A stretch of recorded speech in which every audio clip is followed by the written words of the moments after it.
Agora vamos assistir a outro trecho da palestra do professor Newton Duarte, que analisa o significado do lema Aprender a Aprender e de seus enunciados valorativos na visão das teorias pedagógicas contemporâneas.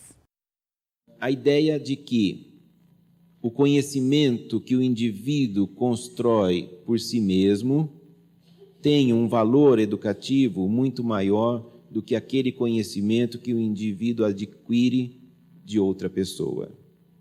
Que aprender sozinho é melhor do que aprender com os outros. Ora, esse primeiro posicionamento valorativo contido no lema Aprender a Aprender, claramente é um posicionamento negativo em relação ao ato de ensinar. Claramente valora de forma negativa a transmissão de conhecimentos pelo professor. Então, primeira coisa, o lema Aprender a Aprender nega a transmissão de conhecimentos pelo professor. Segundo posicionamento valorativo contido no lema Aprender a Aprender é o de que o método de aquisição de conhecimentos é mais importante do que o conhecimento já existente na sociedade.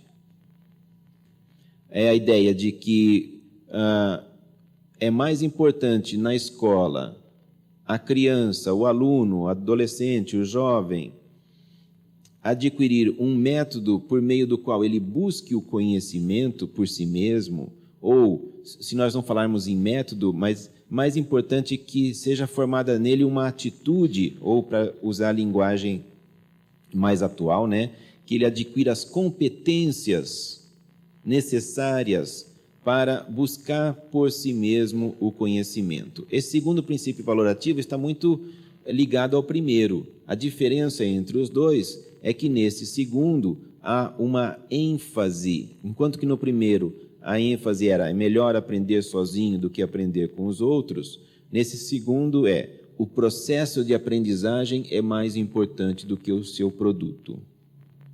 O processo de construção do conhecimento é mais importante do que o conhecimento já construído.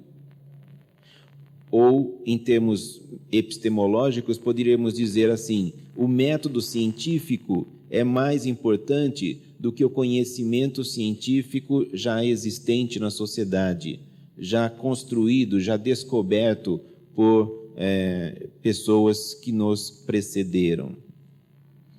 Se no primeiro posicionamento valorativo do lema Aprender a Aprender há uma desvalorização do ato de ensinar, do ato de transmitir conhecimento, no segundo posicionamento valorativo há uma desvalorização do conhecimento construído historicamente pela humanidade. Poderíamos traduzir esse segundo posicionamento mais ou menos da seguinte forma: de que adianta nós ficarmos preocupados em ensinar tantos conteúdos aos nossos alunos, se o mundo, o conhecimento, tudo está passando por mudanças tão rápidas que quando terminarmos de ensinar o que estamos tentando ensinar para os nossos alunos, o mundo já mudou, o conhecimento já mudou, aquele conhecimento, então, que nós ensinamos ou que tentamos ensinar, já está caduco, já está obsoleto, está ultrapassado. Melhor seria que, ao invés de perdermos tempo tentando ensinar esses conhecimentos aos nossos alunos, nós formássemos nesses alunos as competências necessárias para que eles busquem o conhecimento de acordo com as necessidades da sua prática cotidiana. E aí, isso já remete ao terceiro posicionamento valorativo contido no lema Aprender a Aprender, que é o de que toda atividade pedagógica deve ser desencadeada e dirigida pelos interesses e necessidades surgidos espontaneamente na prática cotidiana dos nossos alunos. Ou seja, a direção do processo educativo, os objetivos, as metas do processo educativo não devem ser estabelecidos, segundo essa ideia, pela escola, pelos educadores, pelo que nós achamos que deva ser o percurso a ser trilhado pelos nossos alunos.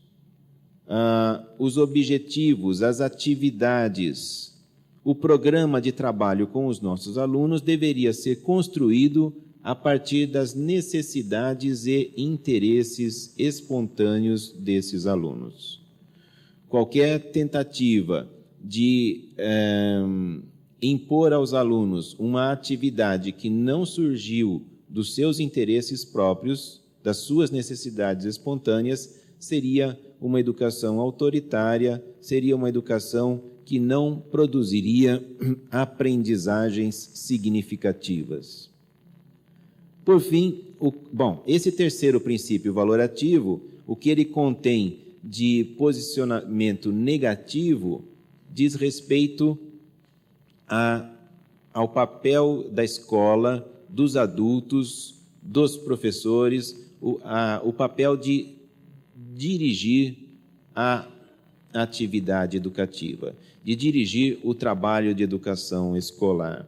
Ou seja, essa direção não deveria ser feita pelo professor, não deveria ser feita pela escola. Há aí uma defesa do que nós poderíamos chamar de pedagogias não diretivas e uma crítica à diretividade do processo educativo.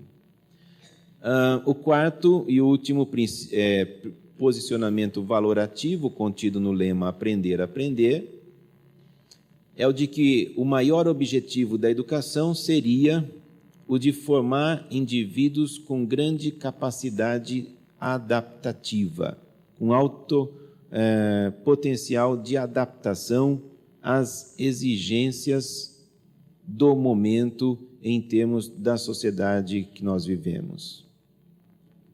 Então, segundo esse princípio valorativo, por que o aluno deve ser incentivado a buscar o conhecimento por si mesmo? Por que o processo é mais importante do que o produto? Por que a direção do processo educativo deve ser a partir das necessidades e interesses surgidos na prática cotidiana dos alunos? Por que os três posicionamentos valorativos anteriores?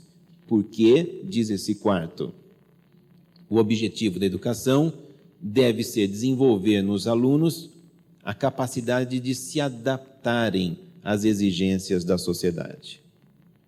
E aí vem o argumento de que a nossa sociedade contemporânea é muito dinâmica, transforma-se rapidamente e é preciso que os alunos estejam preparados para viverem nesse ambiente instável, imprevisível e se adaptarem às exigências, principalmente em termos de mercado de trabalho. O maior argumento apresentado aí é em termos de mercado de trabalho, embora não seja o único. A ideia de adaptação também é apresentada em outros termos. Bom, esse quarto princípio valorativo, né, o que ele contém, na verdade, é a impossibilidade de uma educação verdadeiramente crítica, a impossibilidade de uma educação que forme as pessoas na direção de um projeto coletivo de transformação da sociedade, de superação das contradições próprias da sociedade capitalista, rumo à construção de uma outra sociedade para além do capital, para além do capitalismo. Esse quarto princípio valorativo contido no lema Aprender, Aprender, anula qualquer projeto de uma educação realmente crítica em relação à sociedade capitalista. Bom, esclarecidos esses quatro posicionamentos valorativos contidos no lema Aprender, Aprender, me parece que fica claro o quanto esse lema está vinculado a uma ideologia de manutenção da sociedade capitalista contemporânea. Me parece que fica muito claro que esse lema só pode ser defendido por pedagogias integrantes do universo ideológico liberal burguês.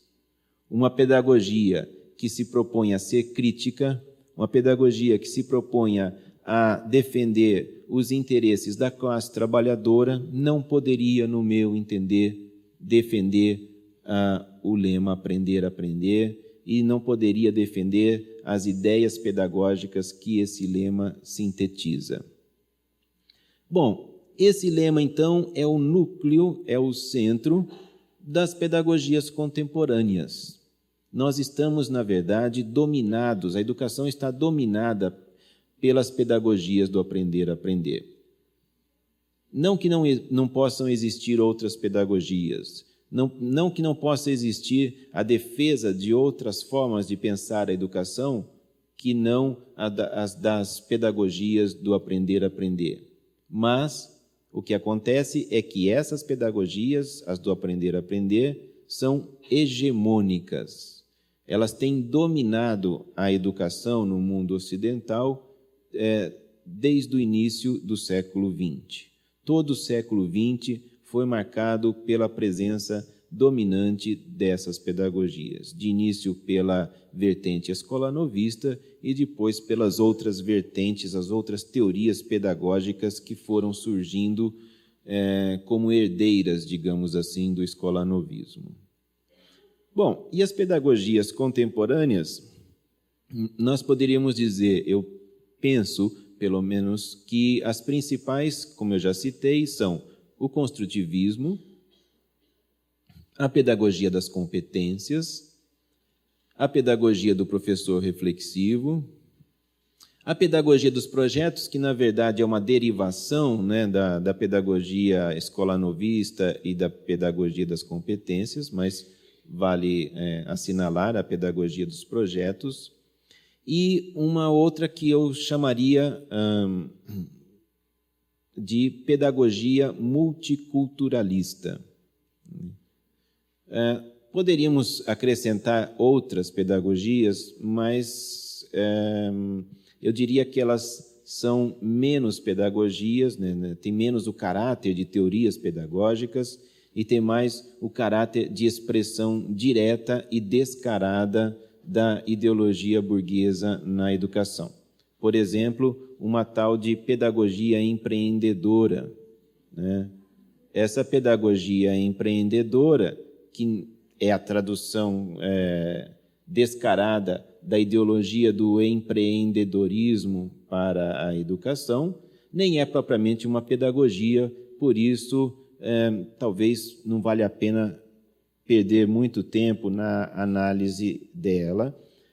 Vale mais a pena criticar o empreendedorismo e todo o aspecto de mistificação, de ilusão, de ingenuidade que existe no empreendedorismo e, por consequência, fazendo essa crítica, nós estaremos solapando os fundamentos dessa tal pedagogia empreendedora, né? Mas o tema da minha palestra não é empreendedorismo, então não vou aqui gastar meu tempo com isso.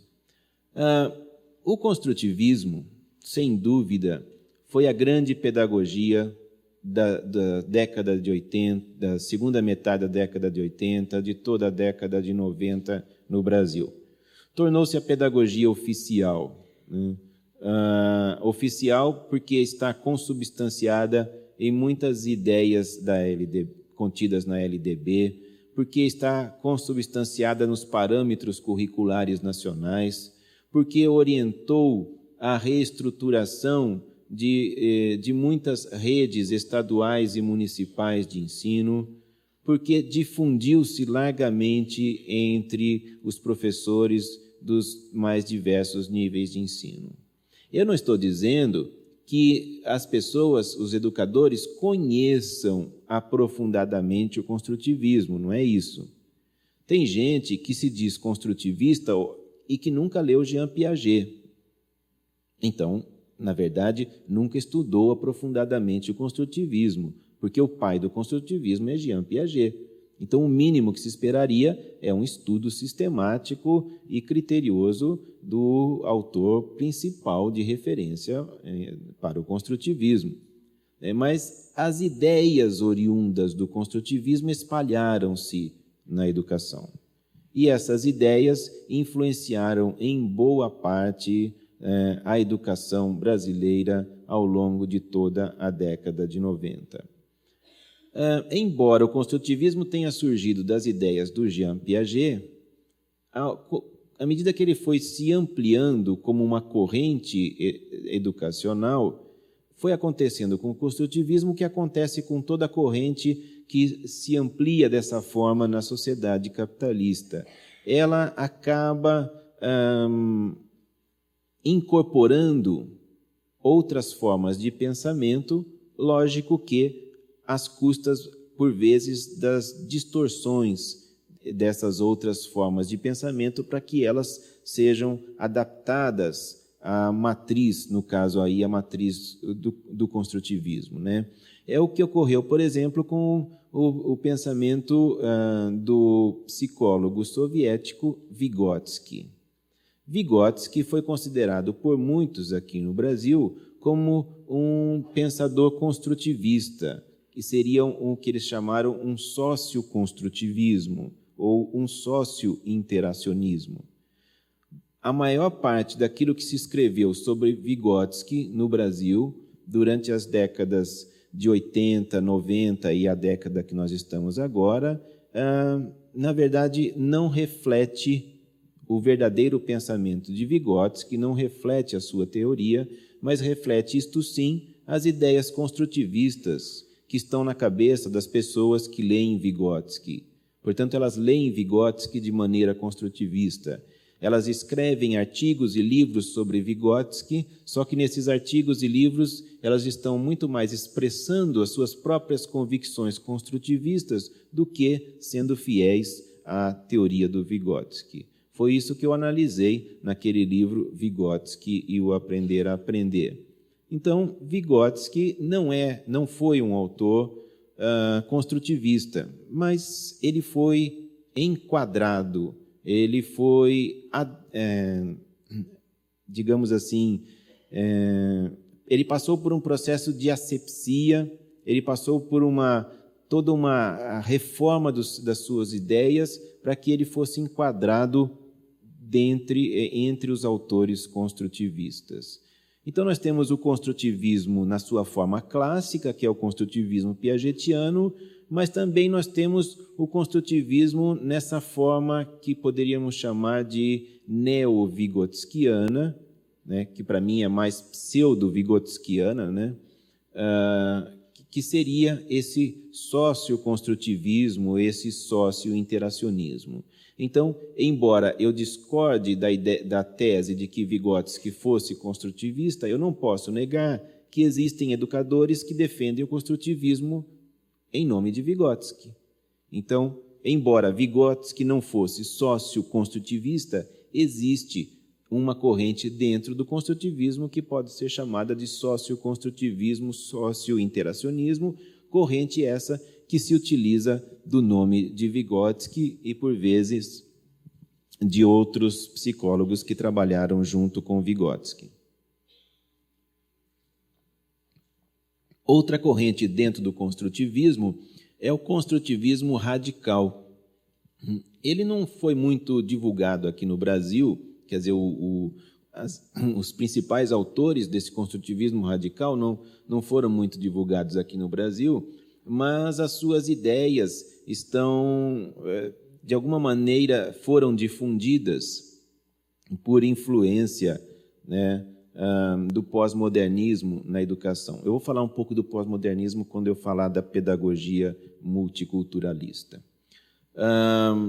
O construtivismo radical tem como principal representante um autor que vive atualmente nos Estados Unidos, Ernest von Glasersfeld. Eu analisei o pensamento dele tanto no livro Vygotsky, Aprender a Aprender, como numa pequena coletânea que eu organizei, intitulada Sobre o Construtivismo, Contribuições a uma Análise Crítica. Parênteses, todos esses livros os meus livros foram publicados pela editora Autores Associados.